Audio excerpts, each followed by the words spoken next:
ನಮಸ್ಕಾರ. Prajwal pen drive case ಹಾಗೆ ಸಂತ್ರಸ್ತೆ ಕಿಡ್ನಾಪ್ ಕೇಸ್ಗೆ ಒಂದು ಟ್ವಿಸ್ಟ್ ಸಿಗ್ತಾ ಇದೆ.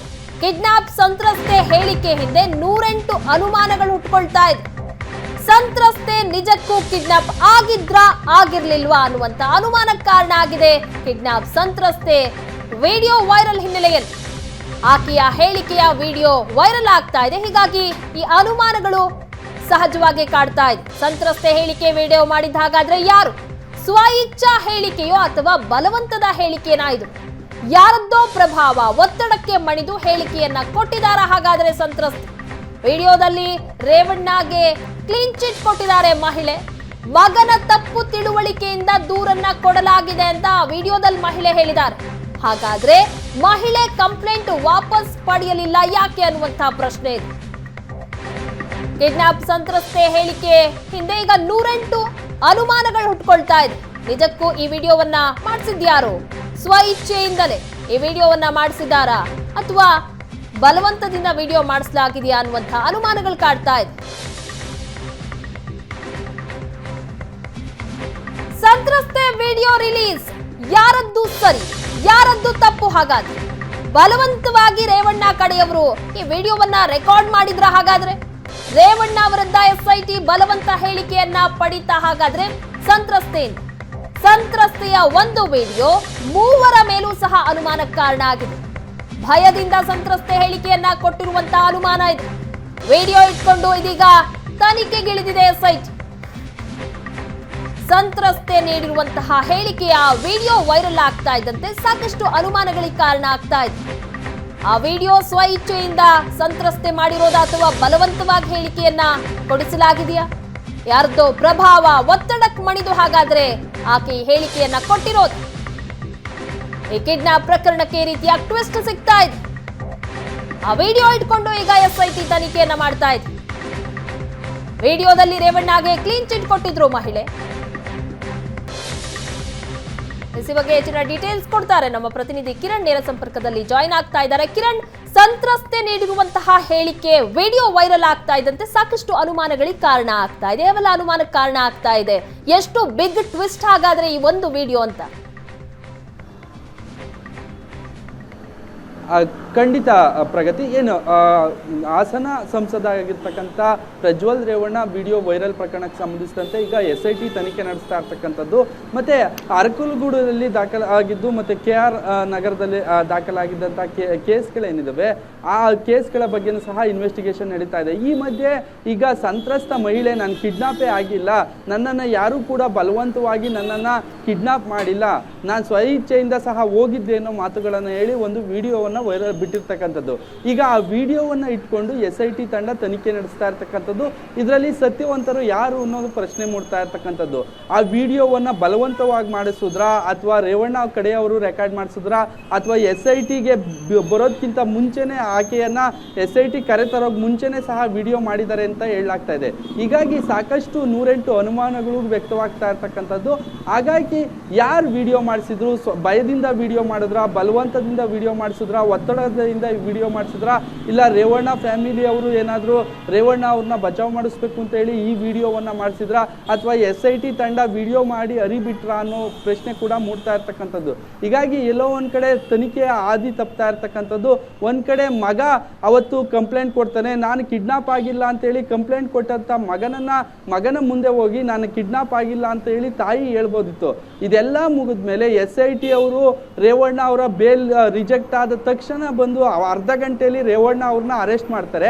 ಆ ಸಂದರ್ಭದಲ್ಲೇ ಸಹ ಸಂತ್ರಸ್ತ ಮಹಿಳೆ ಹೋಗ್ಬಿಟ್ಟು ನಾನು ಕಿಡ್ನಾಪ್ ಆಗಿಲ್ಲ, ನಾನು ಎಲ್ಲೂ ಹೋಗಿಲ್ಲ, ನಾನು ಇಲ್ಲೇ ಇದ್ದೀನಿ ಅಂತ ಹೇಳ್ತಾರೆ. ಆದರೆ ಸತೀಶ್ ಬಾಬು ಆ ಬೈಕ್ನಲ್ಲಿ ಕರ್ಕೊಂಡು ಹೋಗ್ತಾನೆ, ಆ ಕಾಳೆನಲ್ಲಿಯಲ್ಲಿ ಇರ್ತಕ್ಕಂಥ ತೋಟದ ಮನೆಯಲ್ಲಿರ್ತಾನೆ. ಏನು ರೇವಣ್ಣ ಅವರ ಆಪ್ತ ಆಗಿರ್ತಕ್ಕಂಥ ರಾಜ್ಗೋಪಾಲ್ ಅವರ ತೋಟದ ಮನೆ, ಕಾಳೆನಲ್ಲಿ ಇರ್ತಕ್ಕಂಥ ಹುಣಸೂರಿನ ತೋಟದ ಮನೆಯಲ್ಲಿ ಆಕೆ ಇದ್ಲು ಅಂತ ಹೇಳಿ ಅಲ್ಲಿನ ಏನು ಕೆಲಸಗಾರರಿದ್ದಾರೆ ಅವ್ರು 3 ದಿನ ಬೆಳಗ್ಗೆನಿಂದ ಇಲ್ಲೇ ಇದ್ರು ಅಂತ ಹೇಳ್ತಾರೆ. ಇಲ್ಲಿ ವಿಡಿಯೋ ಬಿಟ್ಟ ಬಂತರ ಮಹಿಳೆಯ ಸಾಕಷ್ಟು ಅನುಮಾನ ಮೂಡ್ತಾ ಇರ್ತಕ್ಕಂಥದ್ದು. ಇಲ್ಲ ರೇವಣ್ಣ ಅವ್ರ ಕಡೆ ಮಾಡಿಸಿದ್ರ, ಇಲ್ಲ SIT ಅವರು ಹೊರಗಡೆ ಬಿಟ್ರ, ಭಯಭೀತರಾಗಿ ಎಲ್ಲೋ ಒಂದ್ ಕಡೆ ಒತ್ತಡಕ್ಕೆ ಮಣಿದು ಇದೊಂದು ದೊಡ್ಡ ಫ್ಯಾಮಿಲಿ, ಇದನ್ನ ಎದುರಾಕೊಳ್ಳೋದಕ್ಕೆ ಆಗಲ್ಲ ಅನ್ನೋ ಕಾರಣಕ್ಕೆ ಭಯಭೀತಿಯಾಗಿ ಆಕೆ ಹೇಳಿಕೆ ಕೊಟ್ಲ ಅನ್ನೋದು ಸಾಕಷ್ಟು ಅನುಮಾನ ಮೂಡಿಸಿರ್ತಕ್ಕಂಥದ್ದು. ಈಗ ವಿಡಿಯೋ ಎಲ್ಲಿ ರೆಕಾರ್ಡ್ ಆಗಿದೆ, ಯಾರು ಮಾಡಿದ್ದಾರೆ, ಯಾರ ಒತ್ತಡಕ್ಕೆ ಮಹಿಳೆ ಮಾಡಿದ್ದಾರೆ ಅನ್ನೋದ್ರ ಬಗ್ಗೆನೂ ಸಹ ಈಗ ಎಲ್ಲಾ ರೀತಿಯಲ್ಲೂ ಸಹ ತನಿಖೆ ನಡೆಸ್ತಾ ಇರ್ತಕ್ಕಂಥದ್ದು. SIT ತಂಡ ಏನು ಹಾಸನದಲ್ಲೇ ಸಹ ಒಂದು ಬೀಡು ಬಿಟ್ಟಿರ್ತಕ್ಕಂಥದ್ದು. ಒಂದೊಂದು ತಂಡ ಒಂದೊಂದು ಕೆಲಸ ಮಾಡ್ತಾ ಇದೆ. ಮಹಿಳಾ ಅಧಿಕಾರಿಗಳೇನಿದ್ದಾರೆ ಅವರೆಲ್ಲರೂ ಸಹ ಸಂತ್ರಸ್ತ ಮಹಿಳೆಯನ್ನ ಸ್ಟೇಟ್ಮೆಂಟ್ ಅನ್ನ ತೆಗೆದುಕೊಳ್ತಾ ಇದ್ದಾರೆ. ಮೊದಲು ಆಕೆ ಸ್ಟೇಟ್ಮೆಂಟ್ ಅನ್ನ ಕೊಡೋದಕ್ಕೆ ಸಹ ಒಪ್ತಾ ಇರಲಿಲ್ಲ, ಬಲವಂತವಾಗಿ ಸ್ಟೇಟ್ಮೆಂಟ್ ಅನ್ನ ರೆಕಾರ್ಡ್ ಮಾಡ್ತಾ ಇದ್ದಾರೆ ಅನ್ನೋ SIT ಮೇಲೆ ಆರೋಪ ಕೇಳಿಬಂದಿತ್ತು. NHRC ಮೇಗೂ ಕೂಡ ಒಬ್ಬ ಮಹಿಳೆ ಕಂಪ್ಲೇಂಟ್ ಕೊಟ್ಟಿದ್ರು. ಬೆದರಿಕೆ ಹಾಸನದಲ್ಲಿರ್ತಕ್ಕಂಥ ಜಯನಗರದಲ್ಲಿರ್ತಕ್ಕಂಥ ಒಬ್ಬ ಸಹಾಯಕಿಗೆ SIT ಅಂತ ಹೇಳ್ಕೊಂಡು ಕೆಲವರು ಬೆದರಿಕೆ ಆಗ್ತಾ ಇದ್ದಾರೆ. ಪ್ರಜ್ವಲ್ ರೇವಣ್ಣ ಕುಟುಂಬಸ್ಥರ ಮೇಲೆ ದೂರು ಕೊಡುವಂತೆ ಸಹ ಒತ್ತಾಯ ಮಾಡ್ತಾ ಇದ್ದಾರೆ, ಬೆದರಿಕೆ ಆಗ್ತಾ ಇದ್ದಾರೆ. ಇಲ್ಲಾಂದ್ರೆ ಸುಳ್ಳು ಕೇಸ್ ಹಾಕ್ತೀವಿ ಅಂತ ಹೇಳಿ ಬೆದರಿಸ್ತಾ ಇದ್ದಾರೆ ಅಂತ ಹೇಳಿ ರಾಷ್ಟ್ರೀಯ ಮಹಿಳಾ ಆಯೋಗಕ್ಕೂ ಸಹ ದೂರ ಹೋಗುತ್ತೆ. ಇದೆಲ್ಲ ನೋಡ್ತಾ ಇದ್ರೆ ಎಲ್ಲೋ ಒಂದ್ ಕಡೆ ಪ್ರೀ ಪ್ಲಾನ್ ಮಾಡಿ ರೇವಣ್ಣ ಅವ್ರನ್ನ ಒಳಗಡೆ ಕಳ್ಸೋಕೆಲ್ಲಾದ್ರೂ ಪ್ರೀ ಪ್ಲಾನ್ ಮಾಡಿ ಈ ರೀತಿ ಕಂಪ್ಲೇಂಟ್ ಕೊಡ್ಸಿದ್ರ ಅನ್ನೋ ಅನುಮಾನ ಕೂಡ ಮೂಡ್ತಾ ಇರ್ತಕ್ಕಂಥದ್ದು. ಸದ್ಯ ಆ ವಿಡಿಯೋ ಎಲ್ಲಿ ರೆಕಾರ್ಡ್ ಆಯ್ತು, ಯಾರು ರೆಕಾರ್ಡ್ ಮಾಡಿಸಿದ್ರು, ಆ ಮಹಿಳೆಯನ್ನು ಸಹ ಈಗ ತನಿಖೆಗೆ ಮತ್ತೆ ವಿಚಾರಣೆಗೆ SIT ತಂಡ ಒಳಪಡಿಸಿರ್ತಕ್ಕಂಥದ್ದು. ಕಿರಣ್, ಹಾಗೆ ಸಂಪರ್ಕದಲ್ಲಿರಿ, ಮತ್ತಷ್ಟು ಮಾಹಿತಿ ಪಡೆದುಕೊಳ್ತೀನಿ. ಇನ್ನು ಸಂಸದ ಪ್ರಜ್ವಲ್ ಪೆನ್ ಡ್ರೈವ್ ಕೇಸ್ಗೆ ದಿನಕ್ಕೊಂದು ಟ್ವಿಸ್ಟ್ ಸಿಗ್ತಾ ಇದೆ. SITಗೆ ಸವಾಲೆಸೆದ ಆರೋಪಿ ನವೀನ್ ಗೌಡ. ಫೇಸ್ಬುಕ್ ನಲ್ಲಿ ಪೋಸ್ಟ್ ಮಾಡಿದ್ದ ನವೀನ್ ಗೌಡ್ ಪೆನ್ ಡ್ರೈವ್ ಅರಕಲಗೂಡು ಶಾಸಕ ಮಂಜುಗೆ ಕೊಟ್ಟಿದ್ದೆ. HBK ಹೇಳಿದಂತೆ ಮಹಾನಾಯಕನ ಕೈವಾಡ ಇದೆ ಅಂದಿದ್ದು.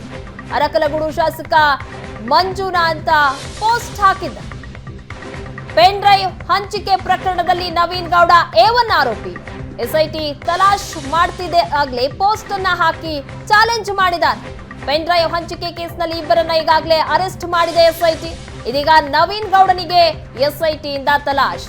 ಪೆನ್ ಡ್ರೈವ್ ಹಂಚಿದ ಆರೋಪದ ಅಡಿ ಈಗಾಗಲೇ ಇಬ್ಬರನ್ನ ಅರೆಸ್ಟ್ ಮಾಡಲಾಗಿದೆ. ಪ್ರೀತಮ್ ಗೌಡ ಆಪ್ತರನ್ನ SIT ಟೀಮ್ ಬಂಧಿಸಿದೆ. ಚೇತನ್ ಹಾಗೆ ಲಿಖಿತ್ ಗೌಡ ಇಬ್ಬರನ್ನ ಸಹ SIT ಬಂಧಿಸಿ ವಿಚಾರಣೆ ನಡೆಸ್ತಾ ಇದೆ. ಮತ್ತೊಂದ್ ಕಡೆ ಈಗ ನವೀನ್ ಗೌಡ ದೊಡ್ಡ ತಲೆನೋವಾಗಿದ್ದಾರೆ, ಅವರಿಗಾಗಿ ಹುಡುಕಾಟ ನಡೆದಿದೆ. ಪೆನ್ ಡ್ರೈವ್ ಅರಕಲಗೂಡು ಶಾಸಕ ಮಂಜುಗೆ ಕೊಟ್ಟಿದ್ದೆ. HDK ಹೇಳಿದಂತೆ ಮಹಾನಾಯಕನ ಕೈವಾಡ ಇದೆ ಅಂದಿದ್ರು. ಅರಕಲಗೂಡು ಶಾಸಕ ಮಂಜುನಾ ಅಂತ ಪೋಸ್ಟ್ ಹಾಕಿದ್ದಾರೆ.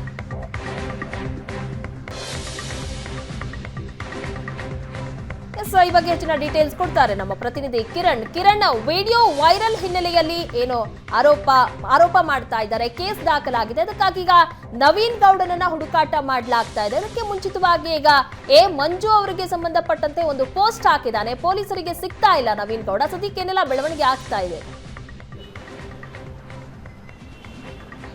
ಖಂಡಿತ ಪ್ರಗತಿ. ಏನು ಪ್ರಜ್ವಲ್ ರೇವಣ್ಣ ಅವರ ಏನು ವಿಡಿಯೋ ವೈರಲ್ ಆಯಿತು, ಪೆನ್ ಡ್ರೈವ್ಗಳನ್ನು ಲಕ್ಷಕ್ಕೂ ಹೆಚ್ಚು ಪೆನ್ ಡ್ರೈವ್ಗಳನ್ನು ರೆಡಿ ಮಾಡಿಸಿ ನಂತರ ಅವೆಲ್ಲವನ್ನು ಸಹ ಸರ್ಕ್ಯುಲೇಟ್ ಮಾಡಿದ್ದಾರೆ ಹಾಸನಾದ್ಯಂತ ಅಂತ ಹೇಳಿ ಸಾಕಷ್ಟು ಸುದ್ದಿ ಆಯಿತು. ನಂತರ ಇದರ ಪೆನ್ ಡ್ರೈವ್ ಇಂದಿನ ರೂವಾರಿ ಯಾರು ಅನ್ನೋದ್ರ ಬಗ್ಗೆನೂ ಸಹ SIT ತಂಡ ಈಗ ಹುಡುಕಾಟ ನಡೆಸ್ತಾ ಇರ್ತಕ್ಕಂಥದ್ದು. ಮೊದಲಿಗೆ ಕೇಳಿ ಬರ್ತಾ ಇರ್ತಕ್ಕಂಥದ್ದು ಆ ಹಾಸನದಲ್ಲಿ ಕಾಂಗ್ರೆಸ್ ಕಾರ್ಯಕರ್ತ ಅಂತ ಹೇಳಲಾಗ್ತಾ ಇದೆ. ನವೀನ್ ಗೌಡನ ಹೆಸರು ಕೇಳಿ ಬರುತ್ತೆ. ಆ ನವೀನ್ ಗೌಡ ಯಾರು ಅಂತ ಹುಡುಕ್ತಾ ಹೋದಾಗ ಆಗ್ತಾ ಕಾಂಗ್ರೆಸ್ ಮುಖಂಡರೊಬ್ಬರ ಆಪ್ತ ಅಂತ ಹೇಳಿ ಗೊತ್ತಾಗುತ್ತೆ. ನಂತರ SIT ಟೀಮು ಈಗ ಕೇಸ್ ದಾಖಲಿಸಿಕೊಂಡು ನವೀನು, ಡ್ರೈವರ್ ಕಾರ್ತಿಕ್ ಎಲ್ಲರ ಮೇಲೆ ಆ ಪೆನ್ ಡ್ರೈವ್ ಮತ್ತೆ ವಿಡಿಯೋಗಳನ್ನ ಯಾರು ವೈರಲ್ ಮಾಡ್ತಾ ಇದ್ದಾರೆ ಅನ್ನೋದ್ರ ಬಗ್ಗೆನೂ ಸಹ ಇನ್ವೆಸ್ಟಿಗೇಷನ್ ಮಾಡ್ತಾ ಇದ್ದಾರೆ. ಈ ನಡುವೆ ನವೀನ್ ಗೌಡ ಫೇಸ್ಬುಕ್ ನಲ್ಲಿ ಒಂದು ಪೋಸ್ಟ್ ಹಾಕಿರ್ತಕ್ಕಂಥದ್ದು. ಅದರಲ್ಲಿ ಮುಖ್ಯವಾಗಿ ನನಗೆ ಏಪ್ರಿಲ್ 20ಕ್ಕೆ ನನಗೆ ಪೆನ್ ಡ್ರೈವ್ ಸಿಗುತ್ತೆ, ಅದನ್ನ ತೆಗೆದುಕೊಂಡೋಗಿ ಏಪ್ರಿಲ್ 21ರಂದು ಅರಕಲಗೂಡು ಶಾಸಕರಾಗಿರ್ತಕ್ಕಂಥ ಮಂಜುಗೆ ನಾನು ಕೊಟ್ಟಿದ್ದೆ ಅಂತ ಹೇಳ್ತಾರೆ. ಅಲ್ಲಿ ಒಂದು ಕಲ್ಯಾಣ ಮಂಟಪದ ಬಳಿ ಕೊಟ್ಟಿದ್ದೆ ಅಂತ ಹೇಳ್ತಾರೆ. ಹಾಗಾಗಿ ಕುಮಾರಸ್ವಾಮಿ ಆರೋಪ ಮಾಡ್ತಾ ಇರ್ತಕ್ಕಂಥದ್ದು ಆ ಮಹಾನಾಯಕ ಯಾರು ಅಂತ ಹೇಳಿದ್ರೆ ಹೇಳ್ತಾ ಇರೋವಂತೆ ಅದೇ ರೀತಿ ಅರಕಲಗೂಡು ಶಾಸಕರಾಗಿರ್ತಕ್ಕಂಥ ಮಂಜುನೇ ಆ ಮಹಾನಾಯಕನ ಅಂತ ಹೇಳಿ ನವೀನ್ ಗೌಡ ಪೋಸ್ಟ್ ಹಾಕಿರ್ತಕ್ಕಂಥದ್ದು.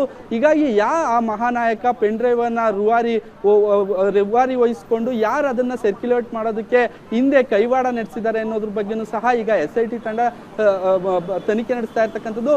ನವೀನ್ ಗೌಡ ಈಗ ಅಜ್ಞಾತ ಸ್ಥಳದಲ್ಲಿ ಇಟ್ಕೊಂಡು SITಗೆ ಕೂಡ ಚಾಲೆಂಜ್ ಮಾಡ್ತಾ ಇದ್ದಾನೆ. ಯಾರು ಆ ಪೆನ್ ಡ್ರೈವ್ ಹಿಂದೆ ಇರ್ತಕ್ಕಂಥ ಮಹಾನಾಯಕನ ನೀವು ಹುಡುಕಿ ಅನ್ನೋ ರೀತಿ ಆವಾಜಾಗ ಏನು ಚಾಲೆಂಜ್ ಮಾಡ್ತಾ ಇರ್ತಕ್ಕಂಥದ್ದು. ಅದರಲ್ಲಿ ಪೆನ್ ಡ್ರೈವ್ ಹಿಂದೆ ಇರ್ತಕ್ಕಂಥದ್ದು ಅರಕಲಗೂಡು ಮಂಜು ಶಾಸಕ ಇದ್ದಾರೆ ಅಂತ ಹೇಳಿ ಆತ ಪೋಸ್ಟ್ ಅನ್ನ ಹಾಕ್ತಾ ಇರ್ತಕ್ಕಂಥದ್ದು. ನಾನು ಪೆನ್ ಡ್ರೈವ್ ತೆಗೆದುಕೊಂಡೋಗಿ ಮಂಜು ಅವ್ರಿಗೆ ಕೊಟ್ಟಿದ್ದೀನಿ, ಅವರೇ ಏನಾದರೂ ಸರ್ಕ್ಯುಲೇಟ್ ಮಾಡಿದ್ರ ಅನ್ನೋ ಅನುಮಾನ ಕೂಡ ಈಗ ವ್ಯಕ್ತವಾಗ್ತಾ ಇದೆ. ಈ ಬಗ್ಗೆನೂ ಸಹ ಆತ ಎಲ್ಲಿಂದ ಪೋಸ್ಟ್ ಹಾಕಿದ್ದಾನೆ, ನವೀನ್ ಗೌಡಗಾಗಿ ಸಹ ಈಗಾಗಲೇ SIT ತಂಡ ಹುಡುಕಾಟ ನಡೆಸ್ತಾ ಇರ್ತಕ್ಕಂಥದ್ದು. ಈಗಾಗಲೇ ಚೇತನ್ ಮತ್ತೆ ನಿಖಿಲ್ ಅಂತ ಇಬ್ಬರನ್ನ ಸಹ SIT ತಂಡ ಆ ವಿಡಿಯೋಗಳನ್ನ ವೈರಲ್ ಮಾಡಿದ್ರು, ಅವರನ್ನ ಅರೆಸ್ಟ್ ಮಾಡಿದ್ದಾರೆ. ಅವರಿಂದ ಸಹ ಸಾಕಷ್ಟು ಮಾಹಿತಿಯನ್ನ ಕಲೆ ಹಾಕೋ ಪ್ರಯತ್ನ ಮಾಡ್ತಾ ಇದ್ದಾರೆ. ನವೀನ್ ಗೌಡ ಆ ವಿಡಿಯೋ ಪೆನ್ ಡ್ರೈವ್ ವೈರಲ್ ಆದ ದಿನದಿಂದಲೂ ಸಹ ಆತ ತಲೆಮರೆಸ್ಕೊಂಡಿರ್ತಕ್ಕಂಥದ್ದು. ಅಜ್ಞಾತ ಸ್ಥಳದಲ್ಲಿ ಕೂತು ನಿನ್ನೆ ರಾತ್ರಿ ಒಂದು ಪೋಸ್ಟ್ ಅನ್ನ ಹಾಕಿದ್ದಾನೆ. ಇದು ಸಾಕಷ್ಟು ಈಗ ಚರ್ಚೆಗೆ ಗ್ರಾಸ ಆಗಿರ್ತಕ್ಕಂಥದ್ದು. ಪ್ರಗತಿ ಕಿರಣ್, ನಿಮ್ಮೆಲ್ಲ ಡೀಟೇಲ್ಸ್ಗಾಗಿ.